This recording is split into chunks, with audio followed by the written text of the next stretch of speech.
All right, man. So we got Joe Budden presses DJ Head on Drake and Kendrick Lamar beef. So let's see what happened about this.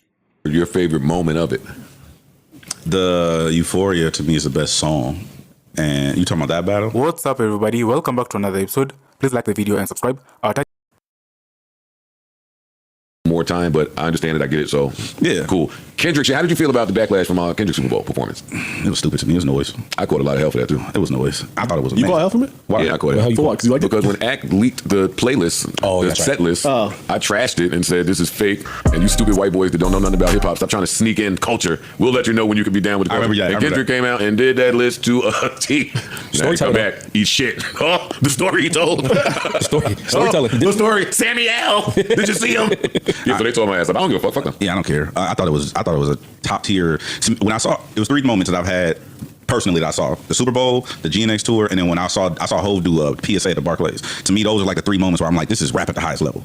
Like I ain't never seen rap like this before. I missed the Up and Smoke tour, which is one I regret not seeing, and I missed the I think it was the Rock La Familia. No, Rock the Mic tour. Rock the Mic tour. Those are the two tours I regret not seeing, but I was broken. I didn't know what was going on. But Michael Jackson at Summer Jam, you would like. I would like that. But yeah, like being able to see these things and really like ingest it in a real way was like, this shit is really special. Like I had to tell him like, hey bro, like I know how you probably feel about it, but I feel a way about this. Like I'm just looking, and every time I was looking at it, I would just look.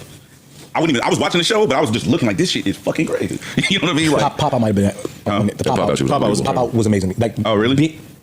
I didn't know how most people received it, especially not necessarily don't understand. But for us, I know what it meant. I think for us it meant the same, only in the sense of it was just purely hip hop. Like it was a defining moment in hip hop. Just like how everybody was able to enjoy the Locks and Dipset shit. Yeah. It was a New York moment. Yeah. But it was more of a hip hop moment. It was a hip hop moment. Y'all understood Amazon and Apple allowed us to share in it and feel that excitement, like, participate. Yeah, not to the degree that y'all felt it, but we was with it. Yeah. we was I with came it. out there. I was there. You were there? Yeah, Oh shit. Head. Yeah. Okay, bet. That's what's up. Where, do you remember do you remember key moments for you? I just watched it 2 days ago. Not on some area shit, but just I was trying to figure out what the moments were for me. Tyler coming out was crazy. That was insane. And Euphoria. Oh, the entrance. Yeah, the entrance. So those two were the biggest ones for me. Just off the top of my head, I haven't watched it since I went there. Yeah. No, I watched it again on the plane back on the phone, but I haven't watched it since. But those two moments, I would say. Bro, that was like really special. It's like one of them career moments for me for sure. I'm sure, yeah. Like I was like, bro, this is like. But also to be honest with you, I was very nervous about not like all the hoods and the homies and all that. They actually were very accommodating, and I thank them every time I see them. Like all of the homies, because we only had 2 days to put that together. Wow. Like we had 2 days. We had one rehearsal day and then show day. That's it. And so like they gave me 28 minutes and like 90,000 niggas, and it was like You did it though. it was like so I gathered everybody up and I'm like, look, bro, I know you, I know everybody. Like y'all know me, y'all know what I'm on. I just kind of gave a speech. I think Dave got the footage. I remember Dave's people was filming. Dave Free's people was filming. But I just kind of huddled everybody. I was like, look, bro, I know everybody, but I need everybody to be from LA for the next week, and that's just what I need. If you don't want to do that, please leave now. But if we going, this is what we on. And everybody was. I had people combining their sets together. Like, but I was like, bro, I got 28 minutes. Nobody gave me no pushback. Not one person. And I was just immensely grateful for not even the artists, but their homies, because it ain't never you. Yeah. It's your homie from Jersey that I gotta deal with. You know what I mean? Like, I think I'm from Jersey City, New Jersey. Nigga, who is this? You know what I mean? It'd be that type of shit. Yeah. So it's like I didn't get none of that, and it was just very accommodating. And then going through that process taught me a lot about who I am to people. You know what I mean? And then I had to be honest with you. When we did the Pop Out, I wasn't cool with it like somebody on the stage that was on my show. Like we wasn't cool. Actually, I said it before. So me and Problem, right? Me and Jason Martin, me and Problem, we wasn't cool when we did the Pop Out. That is the absolute last name I thought you were going to say. No, real shit. That's my brother. Like we 20 years in. Then it was Mama House. Like we 20 years in. For real, that's my friend for real. Right? Because I love him. Let me tell you that before your story. No. That's okay. We good. We good now. We working on an album and all kind of shit. But it was just some shit that had happened before where we had kind of like had a falling out. And when we did the Pop Out, we were communicating. He was helping me like, yo, let's move him. What you think about that? I'm like, all right, yeah. So we were just working together, even though I wasn't fucking with him. You know what I mean? And I had to ask a bunch of different people that's from different sections in my city to like put aside whatever they got going on for the greater good of this concert. You gotta do the same but thing. I hadn't did that. Yeah, come on. And so I was like, so after it was over, I had to be like, I had to eat that. I'm like, you know what? I'm asking these niggas. They got real shit going on. This is just some bullshit with the homie. Like it ain't really nothing. Like we ain't nobody fighting, ain't nobody shooting or whatever. So like I called him. I was like, hey bro, like we need to squash this shit. Like Problem did all he could to get me to that Pop Out show. You don't want to go? I wanted to go, but it's a thing with me in airports, and it's a lot. But he was trying to tell me without telling me, but he was telling me, yo, he came in a clubhouse room to Joe. You don't want to miss this weekend. Yeah. I'm telling you. And when I saw it, I was like, this motherfucker. Look at this shit. I couldn't even blame nobody. That was amazing. I wasn't missing that shit. That was amazing, bro. I think what's crazy too is I think that's not that people didn't see Dot in a certain way, but I think that changed a lot of people's perspective on him because they didn't. Because the thing is, like, even during the whole back and forth, when you look at Dot and the way his career has been, and you look at TDE, y'all don't really look at them like they're with this over here. They're more like isolated. Like you look, well, not you, but from what I understand, a lot of people look at Dot as this singular entity that exists, and we know he's from Compton, but he don't fraternize with them niggas. He don't kick it with them. Niggas don't fuck with him like that. That's the energy. It's like you don't. Once if it go down, like we're together. I'm not gonna lie, that was the biggest thing that I thought was fly is that I didn't know that he had that. Him himself had that energy the way he can pull all like y'all whole coast smooth in that building together. That to me was like a telling thing for us. Because when I'm thinking of that, I'm thinking like who on this side can do that, who on the Atlantic can do that. Certain people. So when I was thinking up on the West Coast, I always think of Snoop. I always think of Snoop. Not just there's certain people that got that can do. Dog has done some shit. Yeah, no, that's what I'm saying. Those are people that I feel like when they call, yo, I don't give a fuck who beefing, shut this shit down, it's time to pull all shit together. And Kendrick doing that was like, you just a different type of animal. Yeah, I didn't think he had that. I didn't know that. See, that's the narrative. I think it's easier to do out here. In the East Coast, I think it's easier to do, maybe even down south. Y'all, some of them niggas got 30 and 40 year beefs. You know what I'm saying? And they put that shit to the side for a greater good. Like, I think it's easier to do out here. The problem out here is everybody got too cool shit. Yeah, but them niggas be like, yo, I gotta stand on the stage with a nigga that might have killed my homeboy. Like, I can't. Yeah. I mean, there was like a couple of people that like was like, hey, we gonna do this, bro, and then they left. You know what I mean? Like, we gonna do this. It's gonna be good. And then they was like, all right, I'm out. I see y'all niggas. It's love, but I gotta go though. Yeah. But you know, y'all. I want to say LA, but y'all West Coast OGs, no matter what generation, is always treated and revered as OGs. Like when they step in the room, there's always respect. There's no level of y'all out with the old and with the new shit. I don't feel like every other coast kind of moves in that same fashion often. No, that's not true. Yeah, that's not true. That's not true. In Atlanta, I think Gucci probably get a statue before like the mayor in Atlanta. Like, okay, which is why I said he should be on the board, by the way. Yeah, Atlanta. You know what I'm saying? Like, I think. Nas niggas out here too. Yeah, I think East Coast, like Nas, East Coast. bro. Like, who don't fuck with Nas? You talking about street niggas or rap niggas? I'm talking about people that still tapped into the coast that way. There are people that don't fuck with Nas. Yeah, like believe it or not. Yeah, really? Yes. Yeah, like I don't think right now he can some of them work here. The youngest to the youngest person to pull up and give him that level of praise and Okay, I see what respect, you're saying. like a Snoop could in his coast. Yeah, see, like, if Dog put the call in, the niggas will pull it up. Everything. Everybody pulling up. Jay, you know, out here is that, of course. But I think besides that, I don't think there's nobody else. But see, to your point though, I look at Jay as the same way as I look at Dot, whereas they just exist as these figures of culture, but people don't associate them with the YNs. Right. Like you don't never, like if you saw Birdman and Youngboy talking, it's like that makes sense to you. Right. If you see Hove and Youngboy, like, oh yeah, I talk to Youngboy once a week, that would blow your mind. Yeah. You know what I'm saying? Because he's not associated in that way with these types of individuals. But you would be surprised that these niggas really like fuck with each other, but it's just not front facing. That makes sense. Can I ask you, because I had a conversation before, and I mentioned it when Gibbs was up here. I believe that the Midwest has the most talented motherfuckers ever, right? If you had to put together your five player team, Most talented individuals? most innovative, most talented of all time. If I'm being honest, it's something in the water in Virginia, bro. Okay, for sure. So if you take your five from Virginia, That's hard. That's a hard five from Virginia is, nigga? With a woman? do you know the five from the Midwest? Do your five. Michael Jackson, Prince. What? Y'all want to keep it rap, or I'm thinking we can I extend thought it we into. were talking about rap. Okay, I said music. No, go ahead. You're saying alive. Go ahead. I'm saying all time. Go ahead. Just saying Do your five. Go. musically. Go ahead. If I gotta go. Mike, He loves Prince. Mike. Right. Yeah, Mike, go ahead. Prince. Mm-hmm. I'm throwing Aretha in there. I'm throwing Stevie Wonder in there, and then I'm throwing Kanye West in there. Okay. So I thought I'm going hip. I'm thinking off the top of my head. I'm thinking hip hop. I'm thinking Pharrell, Missy, Timbaland, Tim, Chris Brown, bro. D'Angelo. And Teddy Riley. Teddy Riley. Teddy Bro, Riley's from Harlem. Y'all don't get Teddy Riley. Sorry. Teddy Riley is from Harlem. Swap him out with D'Angelo though. You good? No, Bro, where's Teddy Riley claim? Just Pharrell, Timbaland, and Chris Brown. I think I'll run a handicap. Missy. I'll run a handicap. And fade. Josie. And Missy. With the names I just named? Missy, Pharrell, Tim, and Chris Brown. I'll run a handicap fade. Michael Jackson, Prince. Fuck it, run it. I was just saying, for the argument, run the fade. You know what I'm saying? Like, Kanye. Paul Kelly. I know games, but okay, so if you had to go, Stevie Wonder. But he talking about all time. This nigga talking about the last 15, 20 years. You know, because we get pigeonholed and thinking that all we know is hip hop. And he picked one state. He didn't even pick the DMV. He just picked one state. One state, bro. You picked the whole entire Midwest. Well, I'm going by coast. There's a lot of other people. not coast regions, but regions, yeah, yeah. but Big ass region.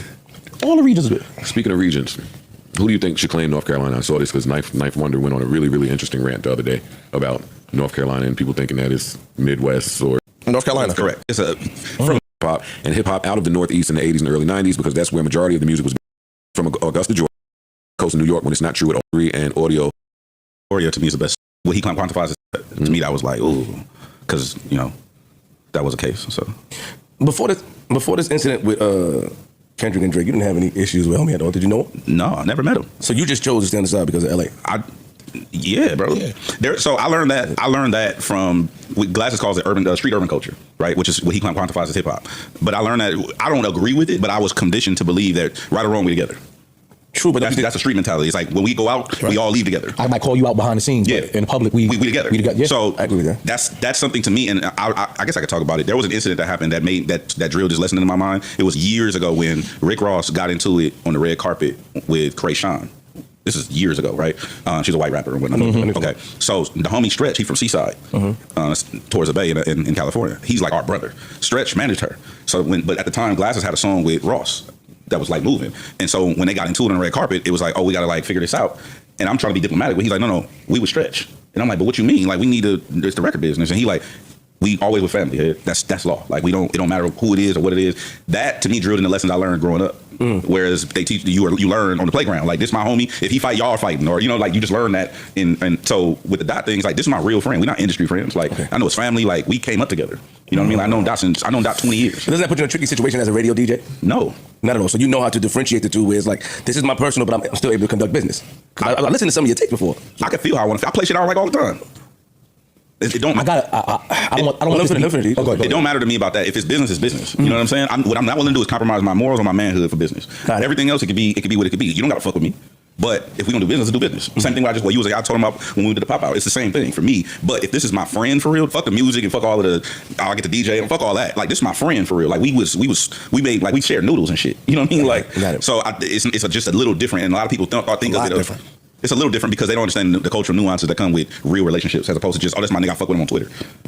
Yeah, he said a lot. That's what he agreed with. No, I'm saying I know it's a lot, but to the internet, God, it's a little bit. It's just, that's my, like, when I was talking to people, it's like, yo, how long you known this nigga? I don't know him. How long you known him? Like, you know, we fucking like 2-3 years. I'm like, I known these niggas for 20 years. Got it. You know what I mean? We was broke together. It's like, it's not the same thing, bro.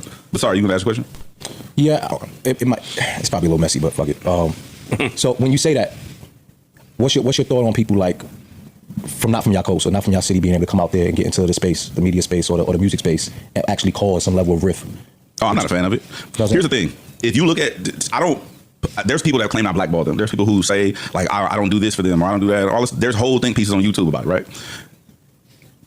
There's more people in my city with my phone number than without my phone number. I don't change I've had the same phone number since 2003. I don't change my number. I don't run for no conversation. That's not I say you be saying that Top told you that if you change your number, you're scared to say no. Yeah. You told me that in Fest. Yeah, I be saying that now. When I gave you my number, act like it's mine. Act like it's my line. Yeah, that's my cell phone number. I don't change my number. We can have any conversation you want to have. Mm-hmm. Now, you might not like what I'm going to say in the conversation, but we can have whatever conversation you want to have. I was taught that too. Never let the problem come to you. Go to the problem. So I pull up. Hey, you want to have a debate? You want to have a conversation? You want to, however you feel, I'll pull up. Let's have a conversation. What you want to talk about? You know what I mean? Like, because for me, I still have to answer my phone when certain people call my phone. And so to me, I'm more worried about that than you. Mm-hmm. Just being honest. You know what I mean? What is your feeling about all the bot accusations? Oh, the bot shit, that's honestly on all sides. The bot shit has been going on forever and it's not gonna stop. I will say this, since I've never said this actually.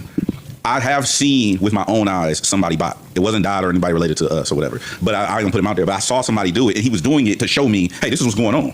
So y'all niggas out here playing fair. This is what's actually happening. Mm-hmm. And I'm like, what? You know what I mean? This is like 2-3 years ago. Mm-hmm. Like he's like, hey, this was going on outside, fool. And he called the dude. He called the white dude. The white dude was like, yeah. So give me an artist. You know the white dude's name?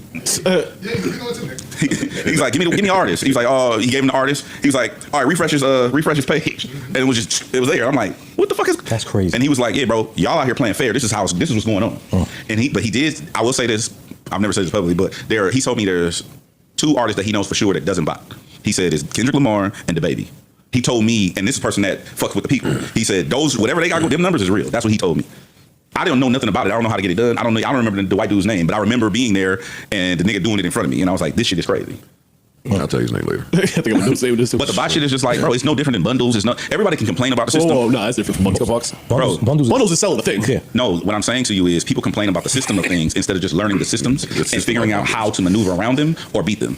Disagree. Everybody can complain about everything. Strongly disagree. If you're not producing any solutions, what's the point of nagging or complaining about? Bundles is an actual real Bundles are selling. Don't hang up on the bundle. What I'm saying is people complain about having bundles. People complain about every component. Like you said, for every problem, every solution, people present a problem. Gotcha. If you're not in the business of creating a solution, what good is it than getting on your stream or whatever you're on and just complaining about the problem? You may not be in a big enough place or to create a solution. I agree with you, and that's when you go figure the shit out. That's what I did. I had a problem with this. I was one of the people, Macklemore beat Dot for the Grammys. I'm one of them niggas on Twitter. This is some bullshit. Ooh, I'm the same nigga, right? You know what I do? Learn about it. I go join the Grammy board. I need to learn how this shit works. Yeah. Same thing with radio. I'm one of them niggas on Twitter. This radio sucks in LA. You know what I do? Go get on the radio. You know what I'm saying? Yep. Yeah, I complain about the youth problem in LA. I go join the Boys and Girls Club. I'm the chairman of the Boys and Girls Club for the Media Advisors. That's how my mom raised me. So I can't relate to niggas who just a good dude. I'm just saying like I can't relate to niggas who just this shit is fucked up. Okay, nigga, now what? I just think the botting shit is a different conversation.